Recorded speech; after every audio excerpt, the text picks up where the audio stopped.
Hello বন্ধুরা, কেমন আছো তোমরা সবাই? আশা করি সবাই ভালোই আছো। আমি একটা নতুন ব্লগ নিয়ে চলে এসেছি। ব্লগটা এডিট করতে অনেকটাই লেট হয়ে গেছে, ওই জন্য ব্লগটা দিতে পারিনি। দেখো, আমরা পিকনিক করতেই চলে এসেছি।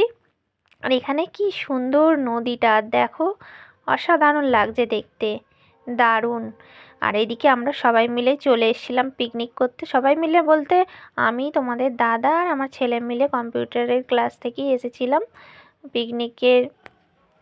এখানে এসে স্যারও বসে পড়েছেন আনাজ কাটতে। আর এদিকে সবাই দেখো, স্টুডেন্টরা সব টিফিন খাবে বলে ওয়েট করছিল। তখন টিফিন তখন হয়নি, ওই জন্য সব ওয়েট করছিল। তো দেখো, এখানে আমরা যেখানে পিকনিকটা করছি, চলো তোমাদের চারিপাশটা একটু ঘুরে দেখাই। দেখো তোমরা। আর এসে সবাই মিলে এসে খুব আনন্দও হচ্ছিল, খুব ভালো লাগছিল। আর দেখো, সকলে স্টুডেন্টরা বসে পড়েছে টিফিন খাওয়ার জন্য। আমরা তারপরে বসেছিলাম, আমি তখন তারপরেই বসলাম। তো টিফিনে ছিল লুচি, আলুর দম আর মোয়া ব্রেকফাস্টে।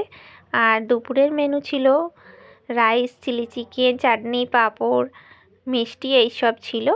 আর এইদিকে দেখো কি সুন্দর, আমরা তারপরে বেরিয়ে পড়েছি মেলাতে। মেলাটাও খুব সুন্দর, সব কিছুই পাওয়া যাচ্ছে এখানে, খাবার জিনিস পাওয়া যাচ্ছে, ডাব পাওয়া যাচ্ছে।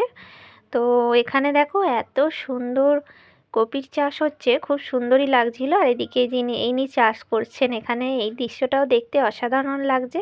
তোমরা সামনে থেকে দেখলে আরও সুন্দর লাগতো দেখতে। তারপরে আমি আর একটা বন্ধু মিলে চলে এলাম মন্দিরে। মন্দিরে এসে এখানে দেখি মন্দিরটা বন্ধ। তারপরে আমরা চলে গেছিলাম শরৎচন্দ্রের বাড়ি।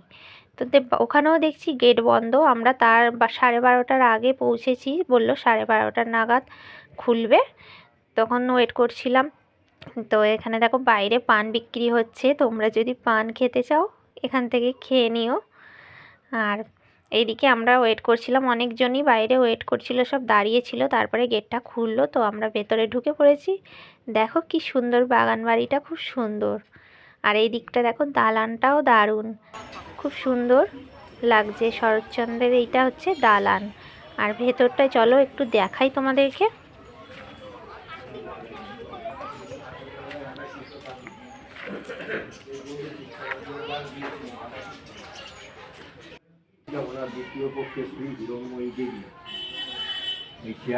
চলো, আমরা এখানে যে গাইড দাদাটা বলছিল যে এনার কথা, মানে শরৎচন্দ্রের কথা বলছিল কিছু, কিন্তু আমি ভিডিওটা ভুল করে ফেলেছিলাম, জানতাম না।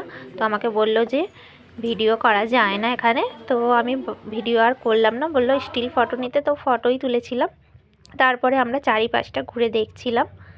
দেখো খুব সুন্দর, জায়গাটা খুব সুন্দর। তোমরা যদি আসো খুব ভালো লাগবে।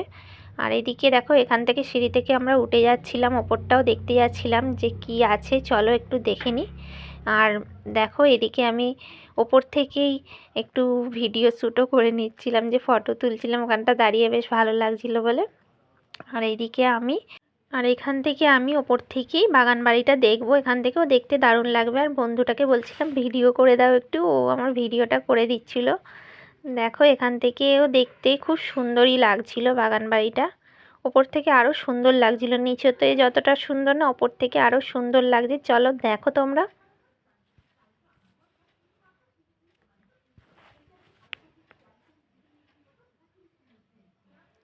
দেখে নাও, খুব সুন্দর, আমার তো খুব ভালো লাগছে। তোমাদের কেমন লাগছে অবশ্যই কমেন্ট করে জানিও। চলো ওই সাইডটা একটু দেখিয়ে দিই কি আছে ওখানে। চলো, এখানে দেখো পাখিগুলো কি সুন্দর না। আর আমি পাখিগুলোর নাম ঠিক বলতে পারবো না, কি পাখি আমি ঠিক চিনি না অতটা। আর অনেক রকমেরই পাখি আছে এখানে দেখছি, তাই খুব সুন্দরই লাগছিল। আর ওপর থেকে দেখো কি সুন্দর গাছটা না, ওপর থেকে একটু ভিডিও করে নিচ্ছিলাম। দেখো বাগান বাড়িটা, তোমাদের বললাম বাগান বাড়িটা খুবই সুন্দর। আর তারপরে আমরা নেবেও পড়েছি। নেবে আমি একটু এখান থেকে যাচ্ছিলাম, বন্ধুটাকে বললাম একটু আমার ভিডিও করে দাও। তো ওপরে নিচে সব জায়গাতেই ভিডিও করে নিচ্ছিলাম আমি। দেখো, আমি আর বন্ধুটা মিলে সব জায়গায় আমাদের ঘোরা হয়ে গেল। আমরা এবার যেখানে পিকনিকটা হচ্ছে স্পটে, সেখানে যেতে হবে আমাদেরকে। আমরা দুজন মিলেই এসেছিলাম, তো অনেক ঘুরে ঘুরে আমাদেরকে যেতে হচ্ছিল, কারণ আমরা রাস্তা গুলিয়ে ফেলেছিলাম। তারপরে আমরা এখানে এই মাঠটা ধরেই গেলাম। তারপরে এসে দেখি এখানে সব লাঞ্চ করতে বসে পড়েছে, তো আমরাও বসে পড়লাম। চলো বন্ধুরা, আমি ভিডিওটা এখানেই শেষ করলাম। কেমন লাগলো আমার এই ভিডিওটা অবশ্যই কমেন্ট করে জানিও। লাইক কমেন্ট শেয়ার করতে ভুলো না। সবাই ভালো থেকো, সুস্থ থেকো। সকলকে জানাই ধন্যবাদ।